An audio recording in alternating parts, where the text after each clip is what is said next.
Welcome to the Pacific Research Institute's Next Round podcast. I'm Rowena Ichon, COO, and with me as always is Tim Anaya, Vice President of Marketing and Communications.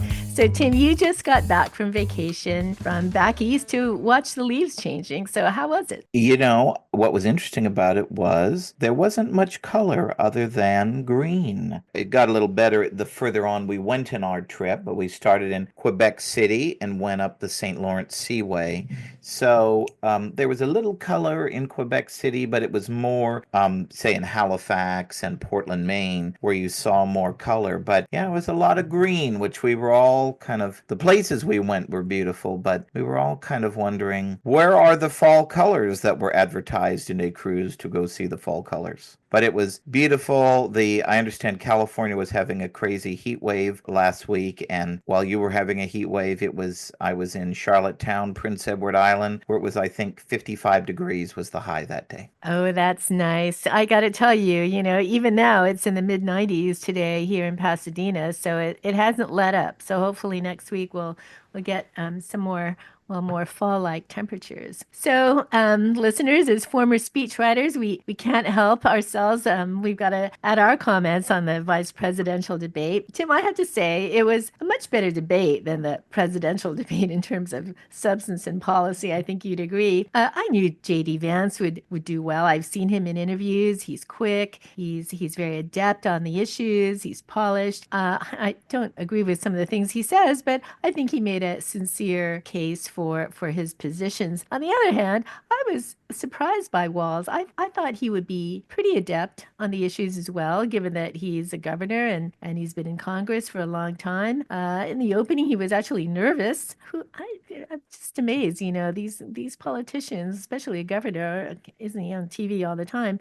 He started a little slow, got a little more confident. I was actually attracted to his folksy, authentic manner back in the Democratic convention, but it sounds like he's not exactly authentic as it seems, given that he's prone to some exaggerations like his military record and his visit to China. What did you think, Tim? I thought largely the same. You know, I did actually watch the debate on the cruise ship. We got some wine and watched it. But interestingly, when we were there, we were in the Atlantic time zone. So we were 4 hours ahead from California. So it was 10 p.m. when the debate started. So I had to fight off the urge to fall asleep while watching it. And I agree, it was refreshing to see these people were debating ideas, which was largely missing from the presidential debates we have seen this year. J.D. Vance, we all had kind of the caricature of him as a nerd and kind of a weird guy and, said a lot of kind of wild things and had kind of a sinister agenda behind him. He came across to me like the hillbilly elegy, J.D. Vance. And I thought he was likable. He connected with people, I thought. I thought the answers he gave were very reasonable answers. He took what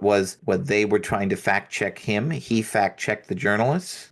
He was prepared. He had something to say, but he didn't come across as a know-it-all or annoying in any way, like I think most people were conditioned to watch. Walz, on the other hand, yes, came across as a guy, he's your favorite liberal teacher in high school. And he came across like that in the debate. But if someone was goofy, he looked goofy. He had that kind of deer in the headlights look throughout the debate. And then, my goodness, the answer of his, were you in China during Tiananmen Square or not? This isn't a hard question. You either were or you weren't. And, that was a pretty disastrous answer. And the reporters moderating the debate tried to bail him out and, asked him a follow-up that, any kind of skilled speaker would have used to really reset themselves and focus on the question. And he wasn't able to do that either. So, I think a simple, that was over 30 years ago and I just don't remember what month I was there, that would have sufficed. I think if you were scoring it at home, I think certainly Vance won the debate. A lot of the kind of media coverage afterwards and Vance was a little too clever by half, I thought, approaching the inevitable question about, who won the election and all of that. And he tried to pivot it to Kamala was pushing, the Biden administration agenda censoring online speech. And that's an important issue and that's something that should be discussed. But it was a pivot that kind of didn't fit. And that's a thing where I get the he has an audience of one when delivering that answer, but you just gotta withstand whatever yelling you would get from that audience of one and just say yes. This is not a hard question. Yes, Biden won the election. So he didn't get, I think, the glowing coverage that a clear debate victor would have gotten because of that answer at the end on the 2020 election. But yeah, there's no question to me that Vance won that debate. And, what's the adage about running mates? They don't help you, they can only hurt you. That sadly is, I think, the takeaway from this is that neither man really helped their cause that much, or in the case of Walz, hurt their cause much at all. Well, that election question was, I think, where that probably was the most awkward moment for JD Vance, and he has to dance around that question, in my opinion, because as you say, he's got an audience of one. The guy he's going to work for, who picked him, he's got to fall in with his position, and it was an awkward moment. And I think people who are going to vote Trump are going to vote for the ticket, no matter how he answered that question, and they probably knew that it was going to be an awkward for him, or they actually believe that Trump won. But yeah, I would say that was probably the most difficult question for him. And as a former spokesperson, those are tough things to dance around. But what did you think of the moderators here in this case? Nora O'Donnell and Margaret Brennan. I thought Margaret Brennan I think she was even more of a partisan moderator than Candy Crowley was in that infamous debate with Mitt Romney and Obama, where she decided to become a contestant on the stage. I thought that Nora O'Donnell was obviously to the left, but I thought she was largely fine. But, there was definitely a thumb on the scale in the discussion and the direction of the discussion from the moderators, particularly from Margaret Brennan. That notwithstanding, it didn't affect Vance at all. And Vance showed that he wasn't afraid to go up and say, actually, you're wrong. Let me explain. And to their credit, they gave him enough time to kind of make his point. I don't think the viewers are helped by that kind of really partisanship from the media that you see in the moderators. But I thought that Vance was really able to work through it. And to be fair, they did hold Walz to account on some of the things that he said. So even though they were certainly anti-Vance, I would argue, whether in the discussion or the questions asked or the way they moved it along, they did have sufficient moments to, hold Walz to account. Well, I don't know much about Nora O'Donnell. I guess she does a CBS nightly business news, which hardly anyone watches, anymore. Hardly anyone watches the evening news. And Margaret Brennan, I know a little bit more about her because I used to watch her on the Sunday shows, which she leads, and I used to watch it during COVID because she often had Scott Gottlieb as a regular during COVID, and Scott Gottlieb is a former FDA who is, I think, a pretty smart guy. I noticed that, when she interviewed Republicans and conservatives on her show, she always had an edge to her, as she often cut them off, debated them, and I used to wonder why they even bothered to go on her show. So I stopped watching her show, but she kind of reacted as a moderator just as she does on her Sunday shows, which is she's quite partisan. So Tim, do you think there'll be another Trump-Harris debate? Well, I wonder that because Vance did so well, will Trump start to rethink his position, on that, thinking that, he wants to have, the glorious moment in the sun. Harris is doing a lot of media this week, and I'm sure a lot of it will be Donald Trump is chickening out for not doing a debate. I don't think there's any advantage to him doing another debate. I think there would be for Harris. So I don't know. If I were to give it odds, I would say maybe there's a 30% chance of another debate, a little higher than when we were initially talking about this in the aftermath of the Harris Trump debate. I would be I think unless Trump's really on the ropes in the polls, which he isn't, I just don't see that they would change their mind on that. And remember, Trump thinks he won that debate. So, in his mind, it's, Harris who is the challenger who needs to do it. And she does, because as we see with the polls, she's not putting the key states away. So, yeah, I think it's about a 30% chance. And, maybe if Trump wants to reclaim the limelight after Vance's great performance, that might nudge a little more toward doing a debate. But, I still think it's more unlikely than not. Yeah, I don't think it's going to happen either. We're less than a month out, and if I were counseling Trump, he could lose another debate because he's not going to change his personality, and I think it'll be to Kamala Harris's advantage if she does well, especially if it's if it's another mainstream media moderator. If it's Fox News, maybe I think Trump has a chance. But yeah, I agree with you. I don't think there's going to be another debate. And notice that Harris isn't agreeing to the Fox News debate proposal. So obviously, she didn't want to debate that strongly because I think he might do it if she agreed to debate on Fox. But remember, too, people are voting now. Ballots go out in California this week. And so, you wouldn't be able to have this debate probably until the week of the 21st. And so that might be a little too late. You may have a, significant amount of vote that's already banked by then. Really, if you were going to have a second debate, it would have needed to have been this week. So, our guest for this podcast is Tim Carney. And many of our listeners know that Tim is an author, writes a column for the Washington Examiner almost weekly. And I've been following Tim Carney's work. I'm sure you have too, Tim, for many, many years. But I think it was a dinner in Washington where I actually sat down with Tim and had a real conversation. And that led to him coming out to California and speaking to our audiences. So this is a talk on his latest book, Family Unhealthy. And going through the book, I noticed a striking statistic that Tim uncovered in his research for the book. He found that back in 1965, the average mother spent 10 hours a week taking care of her children, and dads spent about 3 hours a week taking care of the kids. And back then, everyone knows that there were, more kids per family and fewer moms working. But if you fast forward to today, parenting from mothers is about 40% more, and for dads, about double the time they were spending in 1965. So Tim asks, for all this extra effort, why are America's children less happy, less healthy, more anxious, suffer from depression, need medication, they're lonely? These are a lot of issues that parents and children are facing, and he addresses many, many of these issues in his book, Family Unhealthy. So Tim is an AEI scholar. As many of you know, he's a author of he's a writer with the Washington Examiner.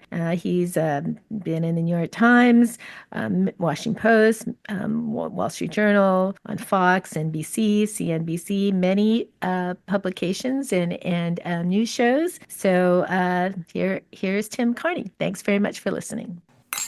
We'll get back to Next Round in just a moment, but first, are you getting PRI's regular email updates? If not, go to pacificresearch.org and click the sign up button at the top of the page to get the facts you need to fight back delivered every week to your inbox. Every week, PRI sends you what you need to know about what's going on in Washington, D.C. and Sacramento, and gives you the free market ideas needed to save our state and our nation. By going to pacificresearch.org and clicking the sign up button, you can sign up to have Policy Alert, our weekly roundup of all the best ideas from PRI scholars delivered to your inbox. Or you can sign up for event updates so you're the first to know when PRI is coming to your community with great events.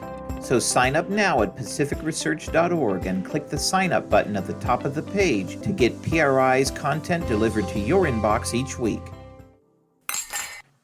I remember very clearly the day that I became a father. I remember so many things about the day. There's just those moments, you guys all know, they're burned into your memory. One of them was in the middle of the night. So my wife was asleep, and while I know that I'm sure that labor and delivery is very hard for the mothers. Nobody appreciates how hard it is for the fathers. Because after the baby's born, and we go into the maternity ward, and we have to sit and sleep in like an uncomfortable chair. Basically like the chair that it's absolutely, it's devastating. And so I'm not asleep. The baby has been wheeled out to a makeshift nursery in the hallway. My wife's asleep. I walk out into the hallway, and I remember looking. I can clearly remember this perfect little face, fast asleep, and I'm staring down and I'm thinking, what will the future hold? What's she going to look like? She's going to have a bunch of younger brothers and sisters. Can I make her be a Mets fan? And as I'm wondering about all of these things, the nurse taps me on the shoulder and says, "Sir, your child is 3 bassinets over there. You're just staring at somebody else's kid right now." The point is that we were in this makeshift nursery in Sibley Memorial Hospital in Washington, D.C. because the hospital maternity ward was overflowing in 2006. There was more babies born than had been born any time since the baby boom in 2006.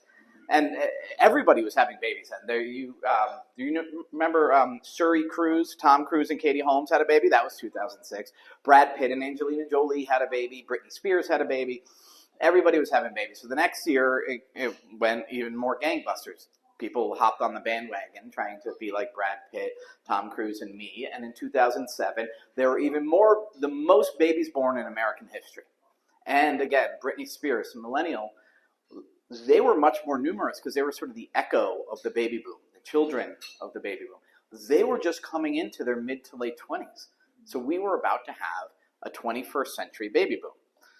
Well, we didn't, of course. Starting in 2008, the number of babies born in the U.S. has fallen almost every year, to the point that now there are fewer children in America than there were in the previous census.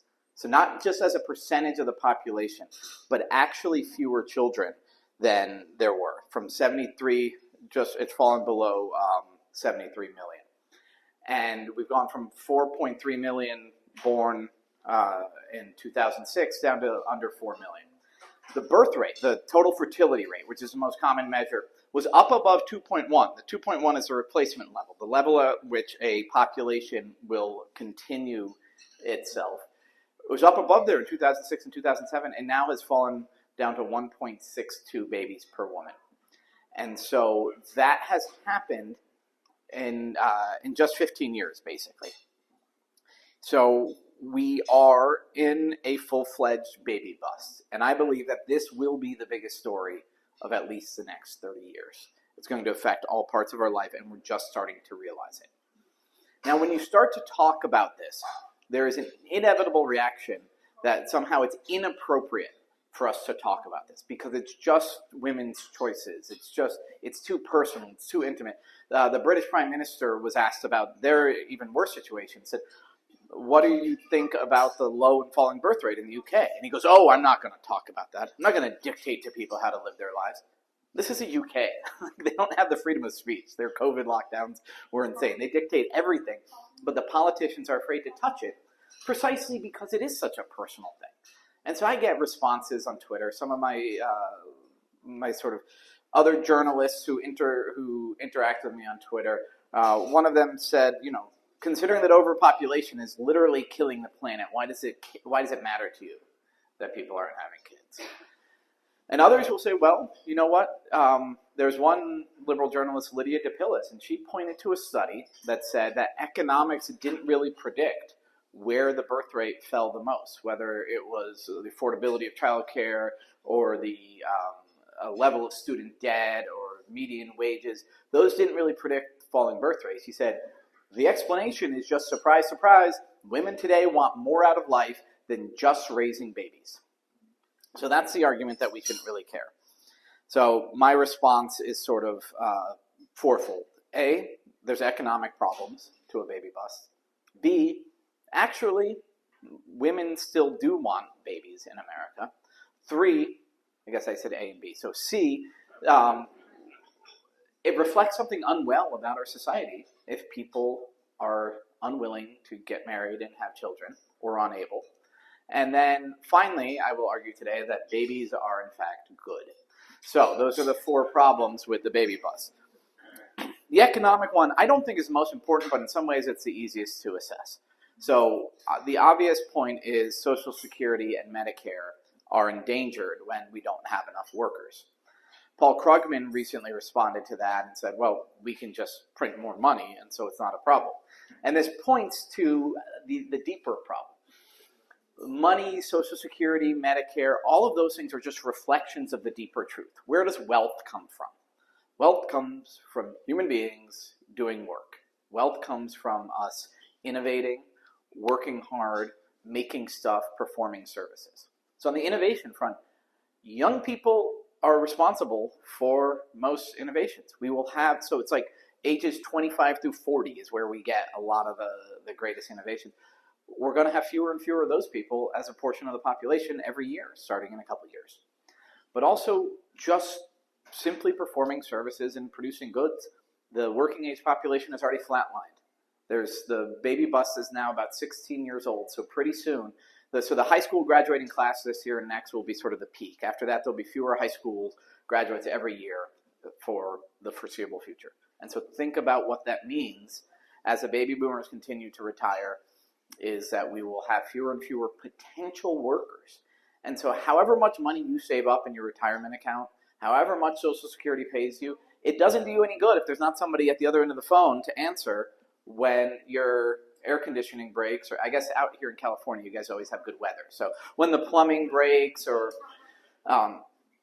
and yes, technology can make up for some of this, but I'm not ready to sort of trust my whole life to Google Gemini or whatever AI product comes out next. Having fewer people means we are poorer because there's fewer people to do work, especially as the number of retirees goes up in the short term over the next 40 years and the number of workers goes down. Also, it's just, while it's very true in the media class that the idea of having children is sort of old-fashioned in day class A, the average American woman actually wants more babies than previously. So Gallup has been asking, what is the ideal number of children to have? They've been asking it for decades. And back before the birth control pill, the average answer was between 3 and 4. Now it fell down in the 60s and 70s to between 2 and 3 and has stayed there. And in fact, it's been rising for the last 5 or 6 years. 2.7 now is what the answer is when Americans are asked what's the ideal number of children to have. But we're getting 1.6. So that matters. That's a pretty big deficit. And there's a number in between that 2.7 and 1.6, which is American women are asked, how many children do you intend to have? The intention used to track the ideal, maybe a little bit below. But now the average American woman says, well, probably about 2. So 2.7 is the ideal. 2 is saying, okay, I'm not going to get as many as I want. And then the actual is 1.6.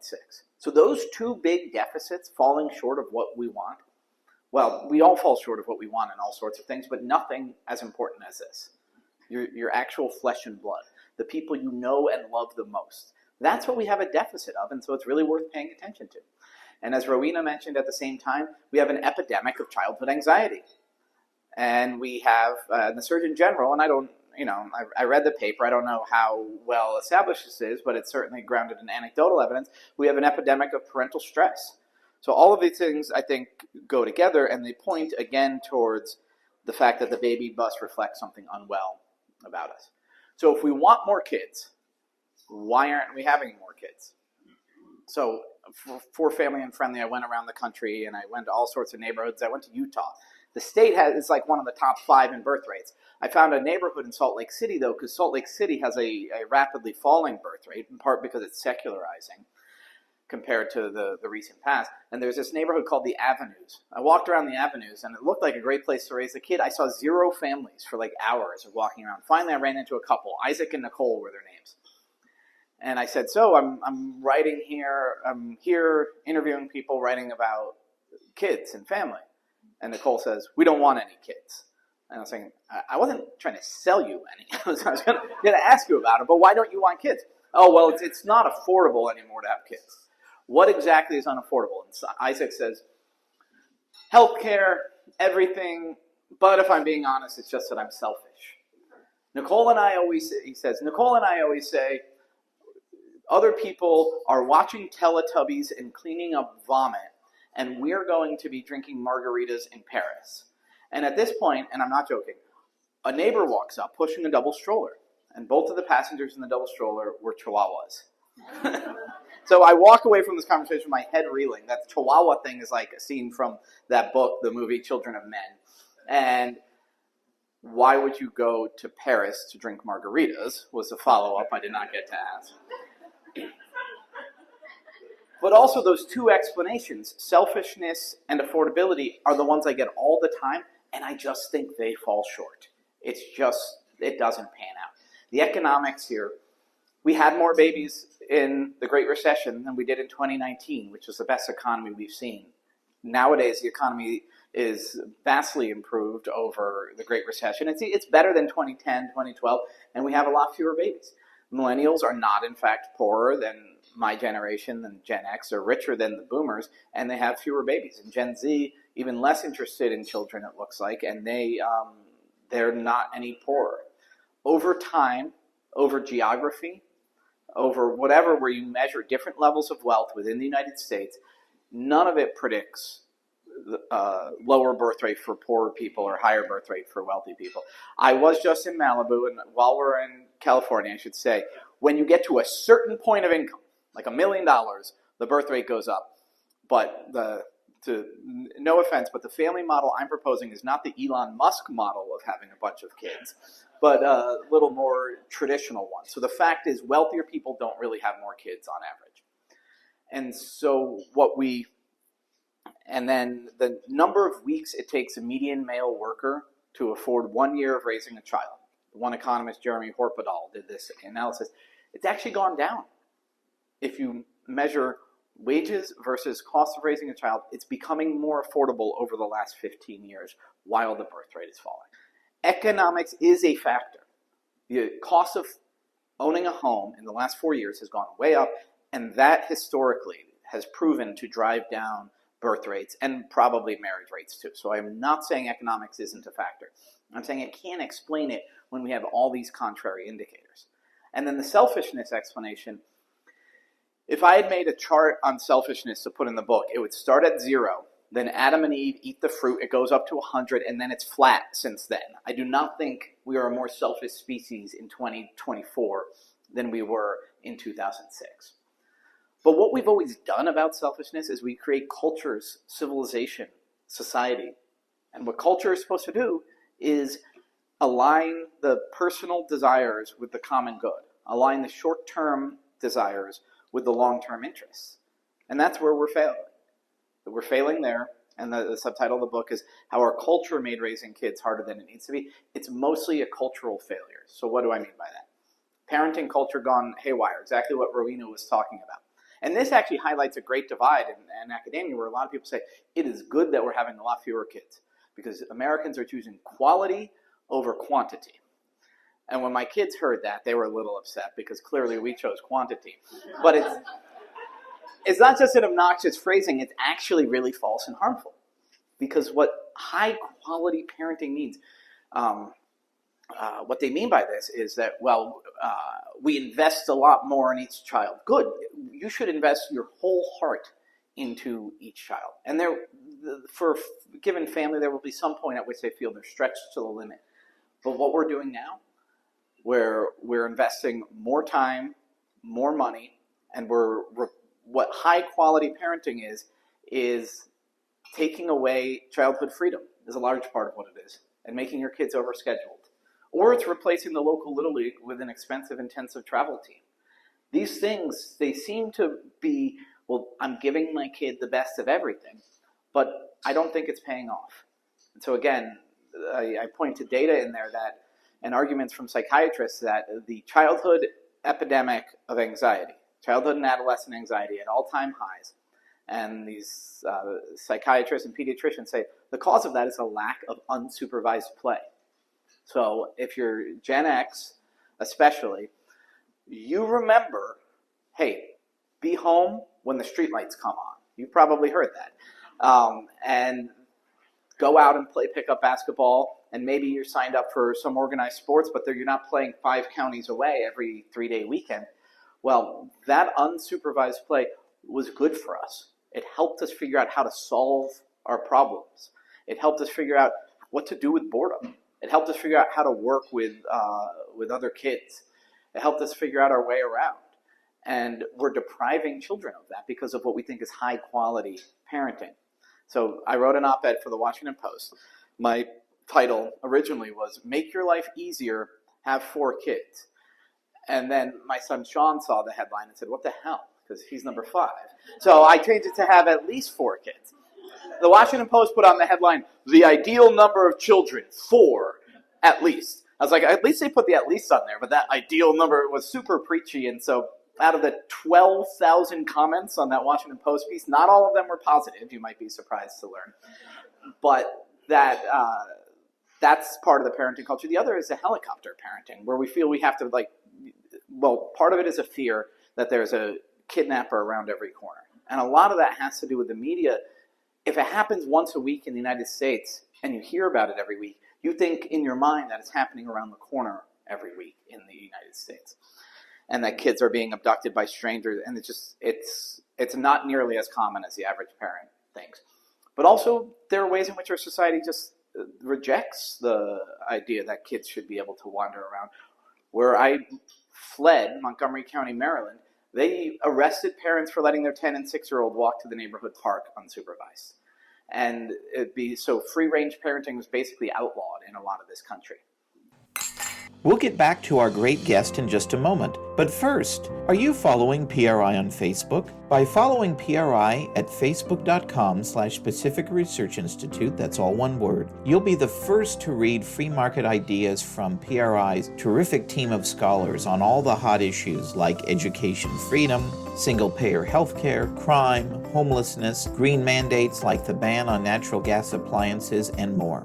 Plus, when you follow PRI at facebook.com/Pacific Research Institute, you'll be the first to know when tickets go on sale for PRI's must-attend luncheons, dinners, and galas across the state. And you'll be first in line to secure your spot to hear great speakers like Michael Schellenberger, Gordon Chang, Steve Hilton, and many more. So go to facebook.com/Pacific Research Institute and follow PRI today so you'll be the first to know. Chapter 3 of the book has my favorite chapter title. It's "If you want fecundity in the sheets, you need walkability in the streets," which is saying that it becomes a lot harder to raise kids if you have to constantly be driving them everywhere. And I know that this is a lot more of a car-centric place than Northern Virginia and D.C., but we moved after the book came out to a neighborhood where our summer vacation was just run down the block and do it. But still there aren't enough sidewalks. And when we petitioned for a stop sign, the county said, "Oh, well, there's not enough car traffic to justify a stop sign." I was like, what about the 20 kids who are running across the street every day? No, we don't take into account pedestrian traffic. So my kids found ways to cut through neighbors' yards, which is good. But it'd be better if there were sidewalks. And they don't build. So this is a funny thing. When I lived in D.C., and the people who talk about walkability, I just thought it was some weird, greenie liberal anti-car thing. And now with kids, I realize, no, walkability means my kids can have fun without my having to drive them there. And then imagine being able to go to the grocery store when you have little kids without having to buckle them and unbuckle them and rebuckle them. The car seats, there's a section in there called "Car Seats as Contraception," because it's known car seat mandates drive down family size. But there's that little fifth buckle right under their butt, so you have to reach your hands in to this slurry of chewed up goldfish crackers and butt sweat and spit up and pull out that butt, and you're doing this 4 or 5 times if you're stopping at multiple locations. This is car hell, is what I call it, and it's one of the ways our culture and our built environment is cut against us. Another, besides parenting culture, there's mating and dating culture. People don't get married in their 20s nearly as much. And a lot of it has to do with, I say, the dating apps have broken young people's brains. When you have to have this double secret consent. That's how the dating apps work. Like, you both check each other off, so now you have permission to ask the girl out. And so guys feel like, well, unless it's explicitly a dating thing and I already have permission, I can't make an advance. I can't talk to the girl if I don't know her. One guy I quoted in the book, Simon, said there's this girl he really liked on his volleyball team, and he wanted to ask her out, but he decided to be inappropriate because, well, the volleyball team wasn't about that. So when I'm talking to students, I would say, if you are on a co-ed volleyball team, the point is to meet somebody of the opposite sex. It's not the volleyball. But to them, to people who grew up on the dating apps, they've been programmed to see, okay, no, you're only allowed to make romantic advances or even flirtation in settings that are explicitly set up for that. The whole historic dynamic between men and women since civilization began is being broken by these apps.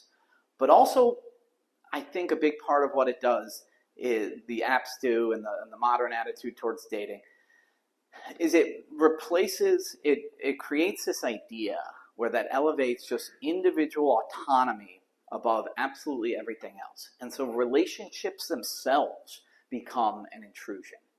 And so if you read the New York Times, there's a pro-divorce op-ed like every other month. And it will say, well, the great thing about divorce is now my husband and I, everything we do is basically contractual. And she says, my ex-husband, and I think even married couples should do everything this way, where there's a signed contract about everything you do. That is, we are trying in modern America to replace relationships with transactions and have that be everything. And that's just doesn't lend itself to something like marriage, which is a lifelong thing where if you're keeping a tally of who did what in a marriage, you're doing it wrong.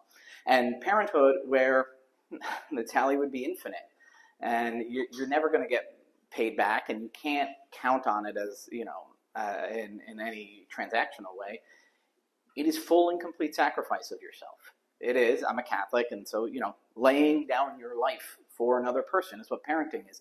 That doesn't fit into a philosophy that elevates autonomy to the one good. And so that points at the deeper parts in the culture. Our cultural values are not aligned with parenthood, and that's a big problem. So then, and that gets to my third point, a culture with fewer babies, it reflects something sick about it. And part of it is the sadness. So when we became a lot more secular as a culture, people said, okay, well, there'll be a lot less guilt, right? You're not getting these fire and brimstone sermons from a preacher every day. Instead, you're getting the fire and brimstone sermons from the LA Times telling you that the world is burning down and it's your fault. And this is Miley Cyrus. I almost structured the book to make Miley Cyrus like the main villain in the book, because she said, we are not going to have children until there's a world where we think we can breathe the air and fish can actually survive in the water. Just the world is too bad of a place to introduce children into. Now, this is just factually false. And in fact, Ezra Klein in the New York Times wrote a good piece where he went around and interviewed all the climate scientists he knew, and they said, well, no, we're having kids. Well, why are you having kids if the world's so terrible? Well, if greenhouse gases make the world worse 30 years from now, it'll still be a much better world than it was when our great-grandparents were born. I mean, look at life expectancy. Look at the percentage of people living in poverty. The world, life for human individuals isn't getting worse in any of these materially measurable ways. But the fear is that they are. But Ezra Klein says, I don't think it's a fear. I think the fear is a cover story for guilt. It's that all the people all the liberals who say, well, the world is on fire, etc., they feel guilty for living in a wealthy country and flying across the world and pumping all these greenhouse gases into the air. But I think even that's too narrow of an interpretation. I think the climate guilt is a totem of a deeper guilt. I think in the Western world, this is why there's a baby bust in all sorts of different cultures, including Europe, etc. I think the Western world has largely taught us that we're not good. I think that's what the last 20 years have done, is make us think, whether it's racial guilt or climate guilt or whatever, we live in this sort of hyper-individualized society where autonomy is the only good. The community is not valued. Faith is out the window. And what we end up with is people who think, okay, well, my value is just in my worldly accomplishments and that's it. And so if they fall short, they feel guilty. But also being told again and again, since we were kids. There's an op-ed in the New York Times when I was a kid saying, we need to teach children that overpopulation is the single biggest problem. The guy who wrote the op-ed was a principal of a public school, the John Pettibone School in New Milford, Connecticut. I visited the John Pettibone School a couple years ago. It had closed down due to low and falling enrollment.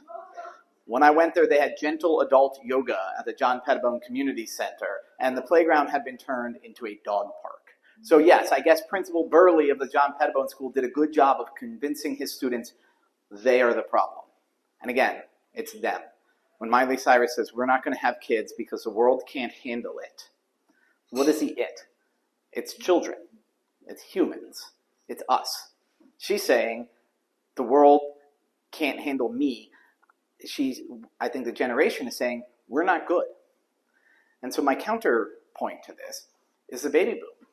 The baby boom was not a makeup simply for the babies that didn't happen during the war. It was a massive, unprecedented, unpredicted rise in the birth rate. More people had kids. People had more kids. People got married more. They got married younger. Why did that happen? Well, economic factors were definitely a part of it, but I also think it was the opposite of this civilizational sadness. What happened is the men got off the boat, just having defeated 2 evil empires, and the women just kept the economy running for 4 years.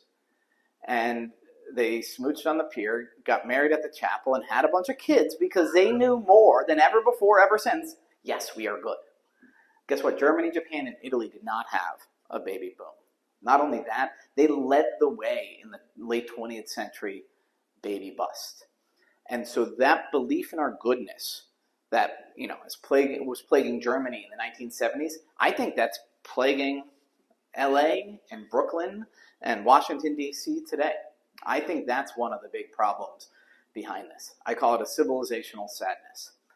And so this is why it becomes then necessary to try to convince people that babies are good, which we didn't used to have to do. It used to just be kind of a natural thing.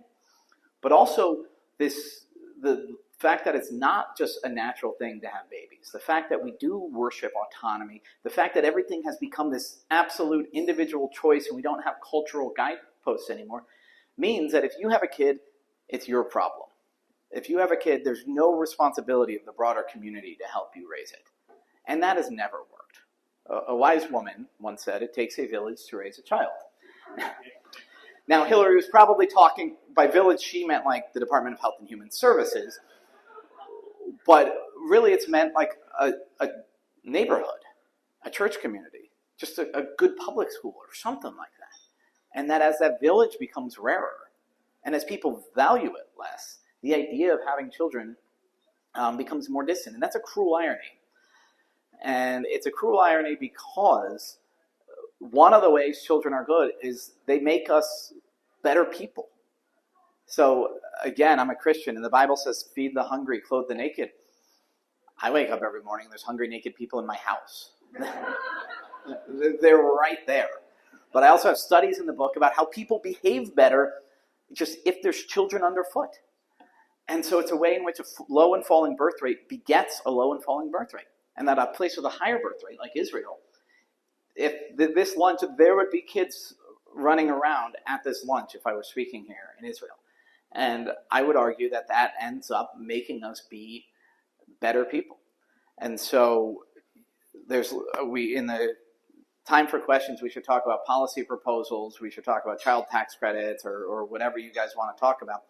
And there are definitely policy fixes and there are definitely economic fixes that can help things.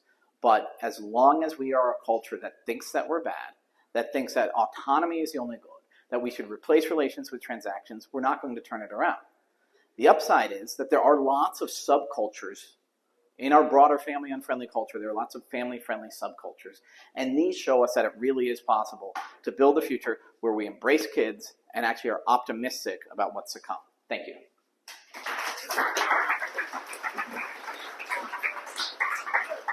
So any questions for Tim? Yes. Why have the policies or the efforts of foreign countries failed in terms of encouraging birth rates? Yeah, so the question is, why have foreign countries failed? And I agree basically with your premise there. China succeeded in lowering its birth rate and then has totally failed in reversing it. A lot of the so Hungary is the one cited by a lot of conservatives as having lots of success. It's had mild success in raising its birth rates. And so the first reason is that a lot of them are trying to be cutesy, and a lot of them decided, well, what we need. Well, they looked at the fact that career interferes with having kids. And so they said, well, we're just going to give everybody universal child care. And they thought that that would then free people up to have as many kids as they wanted. That ended up just being a work subsidy. And people's values in those countries, and I point to the studies in the book, they became more obsessed with work and less interested in family when you added that. Then others have had mild success with just throwing tons of money at parents. If you pay people a ton of money when they have kids, they'll have a few more kids. But A, it's super expensive. B, France's recent dip. France was long the highest birth rate in Europe. Their recent dip suggests that it doesn't necessarily work as much as you want. Hungary flatlined. They stopped their decline. They're not doing that much better than the neighboring countries. What they're doing that's working in a very limited way is encouraging people who already have 2 or 3 kids to have number 3 or 4. That's much more efficient to do it with tax credits or whatever than trying to get people from 0 to 1. But that's such a small portion of the population that it's almost hidden under the broader measures. So the basic answer is, again, you need to change the culture. And if your policies don't change the culture, then it's not going to work. So one of the things I tell cultural institutions that they need to lead the way on this. I mean, the Catholic schools in some parts of the country still do say, your second kid is half off, third kid tuition is free. Now, not only does that make it more affordable, it sends the message, which is send us all your kids. In the more Orthodox Jewish neighborhoods I talk to, there are people who have 3 kids that said, I'd love to have 8, but the biggest contraception in this neighborhood is the cost of the yeshiva. And so I complained about the tuition thing to somebody in the Washington Archdiocese, and they said, well, we take your family size into account when we do financial aid. I said, but it's not written there in big letters, send us your kids. And so I talk about employers, how they can do more, et cetera. But I think unless you're changing the culture, you can nibble at the edges with financial incentives, but it's super expensive, and none of them have been proven to work because they're not fully changing the broader culture. Yes? And they say immigration can address this issue. So the funny thing, when you're writing a book and you want to address an argument like that, you call up what are the people who wrote this article. So I had a few articles of people arguing, well, we don't really need to worry about the falling birth rate because America's blessed with immigration. And I agree with a lot of that. But then finally, I just Googled to say, who said this more directly? Did anybody say, we don't need more babies, we just need more immigrants? And I found an article by Isabel Sawhill of the Brookings Institution, headlined, we don't need more babies, we just need more immigrants. It's like, boom, that saves me a lot of words in my counter argument. It's a horrible idea for lots of reasons. So first of all, one downside of our high immigration here is that it masked the problem for years. Europe was starting to address the low birth rates before we were. Not that they've had lots of success, but they were trying to.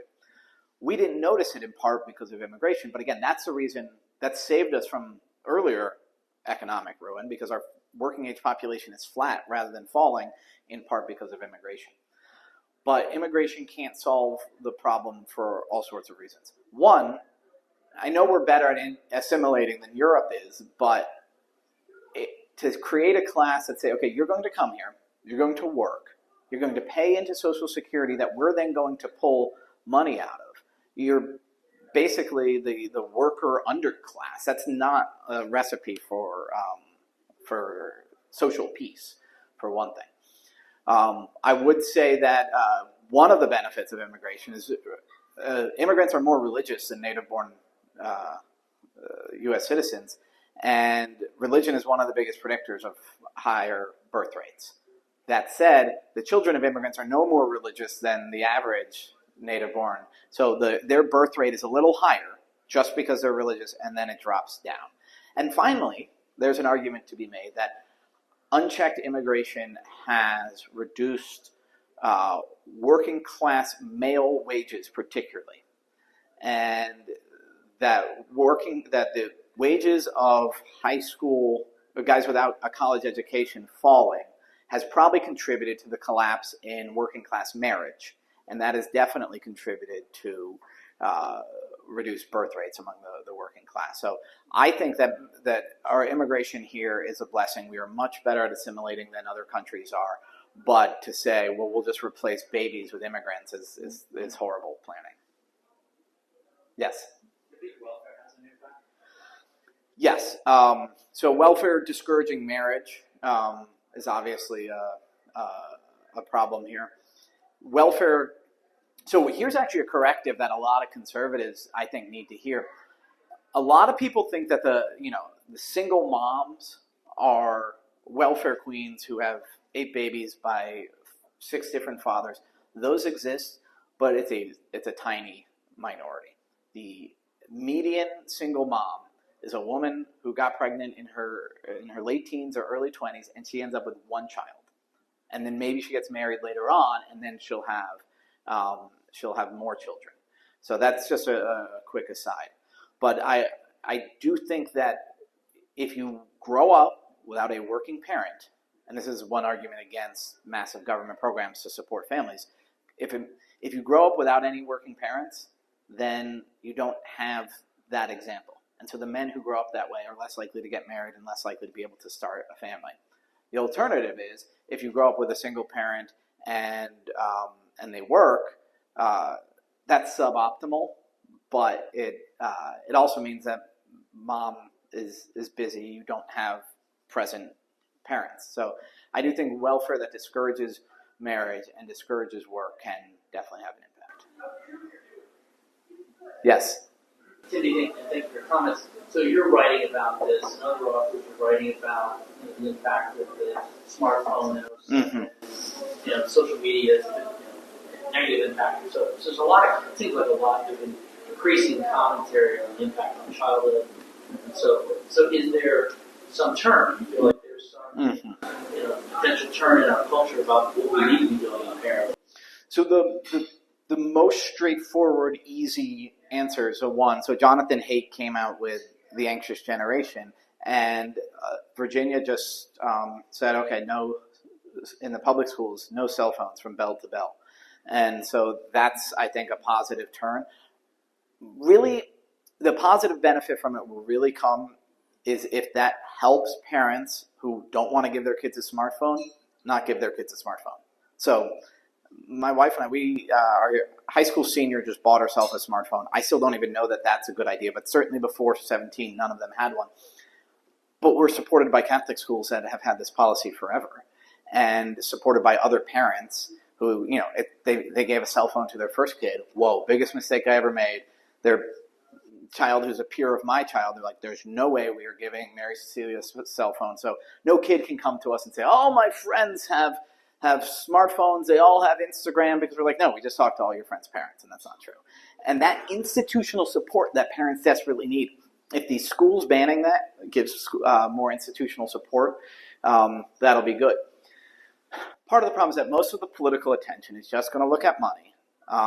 Right now, I'm being counter-programmed by Kamala Harris at the Economic Institute of Pittsburgh or whatever, and she's talking about the care economy, where she's going to call for more subsidies for daycare. That does nothing to address this, and I've got the numbers in the book.